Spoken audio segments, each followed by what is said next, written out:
നമസ്കാരം, എല്ലാ കുട്ടികൾക്കും ഗിരീഷ് സാറാണ്. +1 +2 സേ എഴുതുന്ന കുട്ടികൾ ഈ ചാനൽ 100 വട്ടം സബ്സ്ക്രൈബ് ചെയ്തിരിക്കുക. കാരണം ഏറ്റവും പുത്തൻ അപ്ഡേറ്റ്സ് നിങ്ങളിലേക്ക് എത്തും.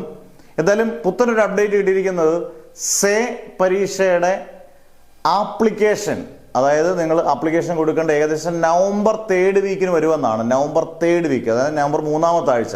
പല കുട്ടികളും ഇത് മറന്നു പോവുകയും അത് ചെയ്യാനുള്ള മടിയൊക്കെ വിചാരിച്ച് ലാസ്റ്റ് നിമിഷമൊക്കെ പോയി ഇതിൻ്റെ ഡേറ്റ് ഒക്കെ അങ്ങ് പോകും. ഈ വർഷം കർശനമാണ്, ഡേറ്റ് എക്സ്റ്റെൻഡ് ചെയ്യത്തില്ല എന്നുള്ളതാണ്. എന്തായാലും നമ്മുടെ ചാനൽ കൃത്യമായിട്ടും ഡേറ്റ് വിവരങ്ങൾ, അതിൻ്റെ എത്രയാണ് തുക, ഇങ്ങനെയുള്ള കാര്യങ്ങളെല്ലാം കൃത്യമായിട്ട് അറിയിക്കുന്നതായിരിക്കും. അത് ഇതുവരെ വന്നിട്ടില്ല. നവംബർ 3ാമത്തെ ആഴ്ചയായിരിക്കും വരുന്നത്. അതോടൊപ്പം നിങ്ങൾ ശ്രദ്ധിക്കുക, ഈ 2026 കഴിഞ്ഞ ശേഷം മൊത്തം ടെക്സ്റ്റുകളെല്ലാം മാറുകയാണ്. ഒഫീഷ്യലായിട്ട് അത് പറഞ്ഞിട്ടുണ്ട് വിദ്യാഭ്യാസ വകുപ്പ്. അതുകൊണ്ട് നല്ല ടഫായിരിക്കും ഇനിയുള്ള എക്സാം. 2026 നിങ്ങൾ +1 +2 പോയ വിഷയങ്ങളെല്ലാം എഴുതിയെടുക്കുക. ഈസി ആയിട്ട് എഴുതിയെടുക്കാൻ പറ്റും. ഒരു ലാസ്റ്റ് ചാൻസ് ആയിട്ട് നിങ്ങൾ കണക്കാക്കുക. അത് ഏത് വർഷം പോയ കുട്ടികളാണെങ്കിലും നമ്മുടെ ഓൺലൈൻ ബാച്ചസ് എല്ലാം റെഡിയാണ്. നിങ്ങൾക്ക് ഏത് സബ്ജക്ട്സ് ആണെങ്കിലും നിങ്ങൾക്ക് വളരെ ഈസി ആയിട്ട് പഠിച്ച് ഏത് സമയം ഇരുന്ന് പഠിക്കാം. വളരെ സിമ്പിളായിട്ട് പഠിക്കാം. സിമ്പിളായിട്ടുള്ള നോട്ട്സും എല്ലാം ഉണ്ട്.